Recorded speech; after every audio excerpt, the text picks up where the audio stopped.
almost heaven. West Virginia, Blue Ridge Mountain, Shenandoah River. Life is old there, older than the trees, younger than the mountains, growing like a breeze. Country roads take me home to the place I belong. West Virginia, Mountain Mama, take me home, country road.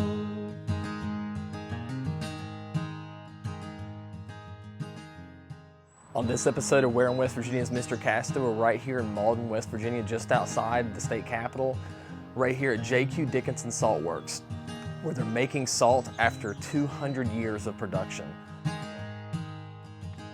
My ancestors came here in 1813 and bought property here in the Kanawha Valley because they heard about the salt resource. We're on top of the ancient Iapetus Ocean. It's a 400 to 600 million year old source. And it's the ocean where Pangea formed. All the continents came together in the Iapetus Ocean and then they spread back apart. They took this source with them. So underneath the Kanawha Valley are the remnants of the Iapetus Ocean, and then it's been redissolved by a freshwater aquifer. That brought Native Americans to the area to collect salt and also to hunt. And then as the European settlers moved west across the Allegheny Mountains, they found this really valuable salt. So if you imagine our lives without a refrigerator, they'd be very different. We take that for granted, but without a refrigerator, salt was your best friend. They learned how to hollow out sycamore trees, and they drive them into the springs to create their wells. So they'd put a man down in it with a bucket and a shovel, and they would dig, dig, dig, dig, dig. It grew into a really big industry. There were over 100 wells and 50 different producers here.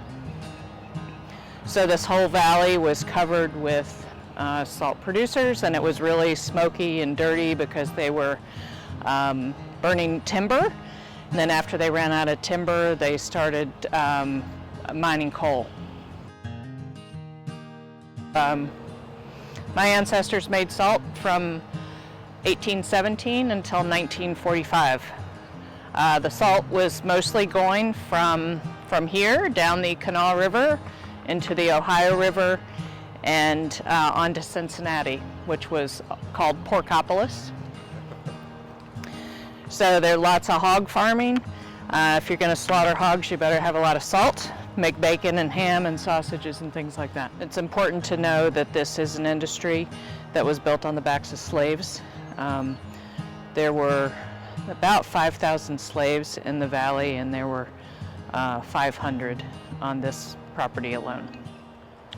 So my ancestors rebuilt after the Civil War, as did a handful of others, but by the early 1890s we were the only ones, and then we kept on going until the 1940s. And then in 2013 my brother and I revived it.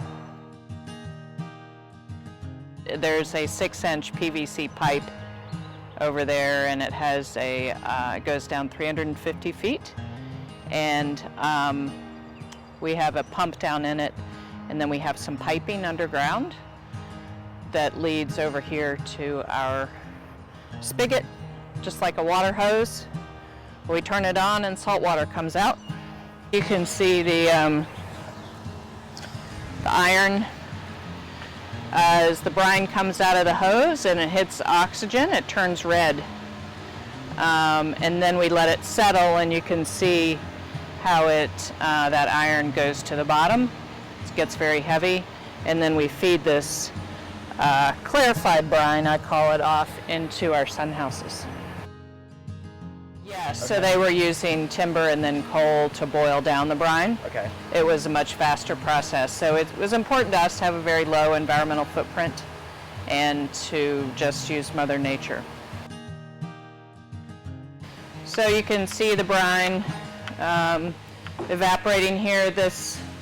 What looks like dust on the top is actually the calcium carbonate. It is precipitating out. It'll break that surface tension and go to the bottom. Let's see, yeah, like over here you can definitely see it looks like sand, and that's calcium carbonate.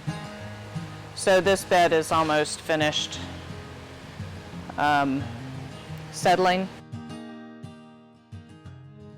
About, depending on the weather, 10 days to 2 weeks. As it gets hotter in the season, it'll be shorter. Sometimes it's as few as 5 days. Okay.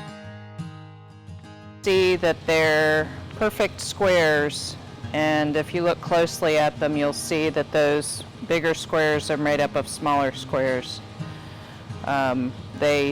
We have a time-lapse video on our website, and it shows them kind of dancing around, and they cling to each other. So these tiny little crystals, like in here, will start clinging to each other to make these bigger crystals. Then we harvest it. We put it in these red buckets over here. We let it drain back in. We want to get as much salt out of the brine as possible, and it'll crystallize again. So then we harvest each bed 2 to 3 times, and then at the end we have a liquid that's left. You can see in here there's a little bit of salt, but the salt crystals are really fine. This is the very end of the process, but this liquid that's left is called nagari. It's all the minerals in liquid form that don't cling to the salt, and it's traditionally used to make tofu.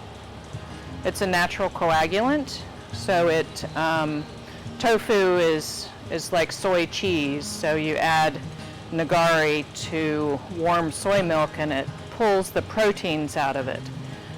So we actually have people use the nagari for making ricotta cheese and other kinds of fresh cow's milk cheese or sheep's milk cheeses as well.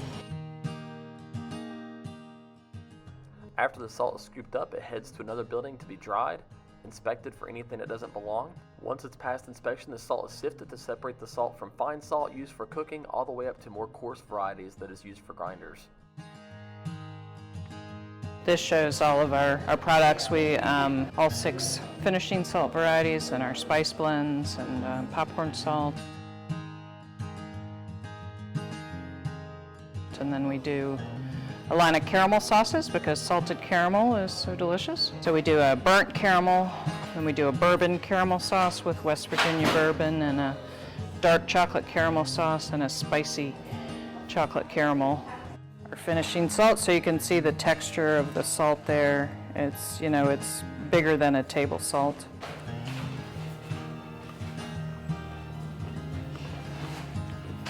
So you get that sweet and salty and the little touch of bitterness from the burnt sugar and that creaminess of the cream and butter.